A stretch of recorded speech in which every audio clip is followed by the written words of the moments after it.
Ante el fracaso al llamado del gobierno Petro a sus seguidores a salir a las calles a apoyar y defender sus nefastas reformas gobiernistas, y ante el poco o nulo apoyo del que hoy goza el gobierno, en donde más del 62% de la población colombiana rechaza su terrible mandato, Gustavo Petro no tuvo otra salida que apelar a un decreto el cual busca crear comités y colectivos campesinos para defender supuestamente la reforma agraria en las calles de todos los municipios de Colombia. El borrador de esa norma del Ministerio de Agricultura de 7 páginas promueve la movilización y organización campesina. En pocas palabras, el gobierno pretende sacar a las calles a sus colectivos para presionar una reforma agraria que actualmente ni siquiera existe. Lo grave del asunto es que estas organizaciones, una vez se han desbordado, nadie las puede controlar, como ha ocurrido con las movilizaciones pasadas, donde siempre hay infiltrados de grupos armados que hacen y deshacen camuflándose como campesinos o indígenas, tal y como sucedió en los Pozos Caquetá, donde perdió la vida un policía del SMAT y otros más resultaron secuestrados. Gustavo Petro está creando el monstruo de 7 cabezas, y cuando los periodistas le preguntan a la ministra de Agricultura en el sentido de que cómo van a controlar estas movilizaciones, esto responde la ministra izquierdista, seguidora y apasionada de Hugo Chávez.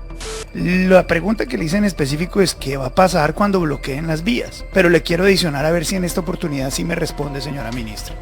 Y es, ¿en qué cambia? Permítame terminar la pregunta. Todos los días. Así como, señora ministra, por favor, permítame terminar la pregunta si es tan amable. Aparte, le amplío la pregunta. ¿Qué van a hacer no solamente cuando bloqueen las vías, sino cuando secuestren a militares y policías, como lo han hecho en repetidas oportunidades en el Cauca? Más reciente episodio ocurrido en meses anteriores. Ahora sí, respóndame, eso ocurrió en mayo, respóndame con la verdad frente a cómo cambia este decreto a la operatividad que ustedes esperan de las Fuerzas Armadas. ¿Me podría decir su nombre? Mi nombre es Luis Carlos Vélez, yo soy el director de la FM de RCN, ministra. Pues doctor Vélez, yo no sé usted por qué insiste en que el ejercicio de la movilización es el ejercicio de grupos armados ilegales. Yo no he dicho eso, no ponga palabras en mi boca. Yo no he dicho eso, ministra. Usted acaba de decir que si van a secuestrar a personas. No, yo no he dicho eso. No. La pregunta del millón sería ¿por qué Petro pretende movilizar y organizar supuestamente a grupos campesinos cuando en este momento nadie está yendo en contra de esas organizaciones, pues la Constitución y las leyes colombianas priorizan sus derechos? Entonces, en este caso, ¿qué pretende el gobierno y cuál sería el objetivo al organizar y legalizar estas organizaciones? La siguiente es la opinión del presidente de Fedegan, José Félix Laforí. Nadie le quita el derecho a los campesinos a pronunciarse, a manifestarse. Es un derecho constitucional. Lo que yo no entiendo es para qué los organizas, para qué los llamas a movilizarse, para qué vas a hacerlo el 27 de septiembre, cuando en el fondo la pelota, el balón, está en la cancha de ellos. Tienen 500.000 hectáreas de la SAE y 1.700.000 en la Agencia Nacional de Tierras, de las cuales más de 700.000 tienen prefactibilidad técnica y jurídica, cómprenlas. Pero eso de la movilización, doctor Laforí, ya es inatajable. Están organizadas, como usted acaba de recordar, para el 27 de septiembre. Y dicen los organizadores que será la más grande minga que haya hecho ellos en Colombia. Mire, el país no se puede olvidar de lo que nos pasó en el mes de mayo en Los Pozos. Allá hizo una movilización campesina, al parecer 7.000 campesinos. Terminaron asesinando a un campesino de los que estaban en la minga y a un policía del SMAT. Lo degollaron delante de sus propios compañeros. Compañeros que terminaron prácticamente retenidos, secuestrados, llámalo como quieras llamarle, durante varias horas hasta que llegó el ministro del Interior.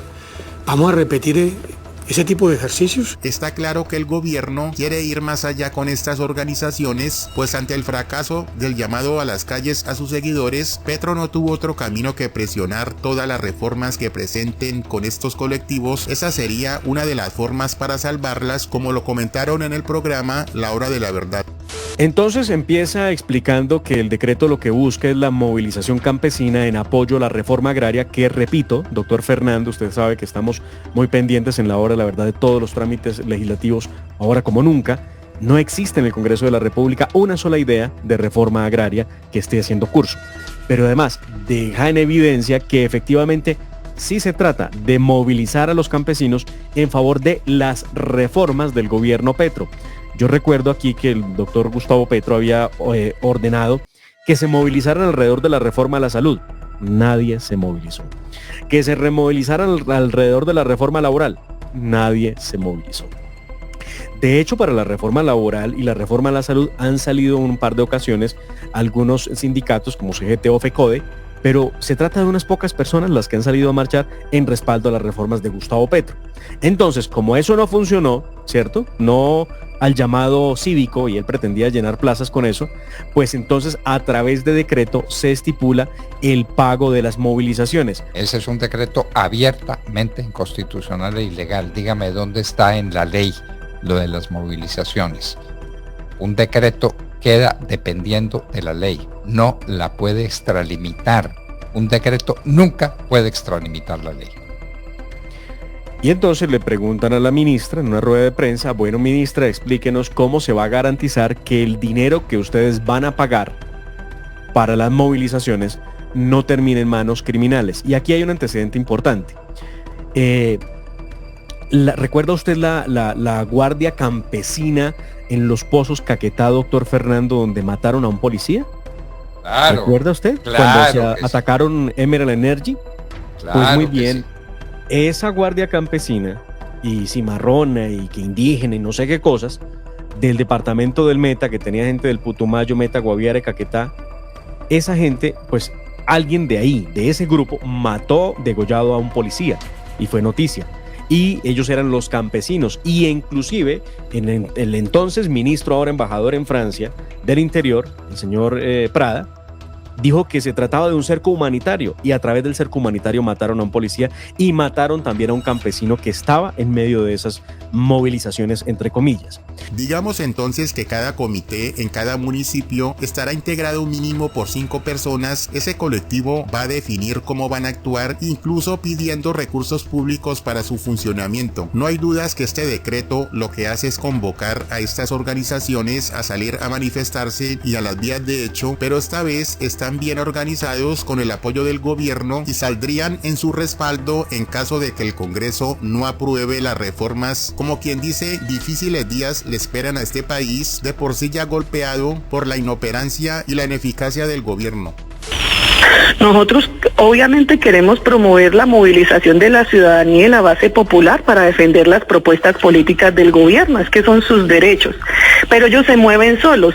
Lo que nosotros estamos es generando institucionalmente espacios de convocatoria más locales y regionales para atender permanentemente y cumplir esta función constitucional de garantizar ese derecho a la participación.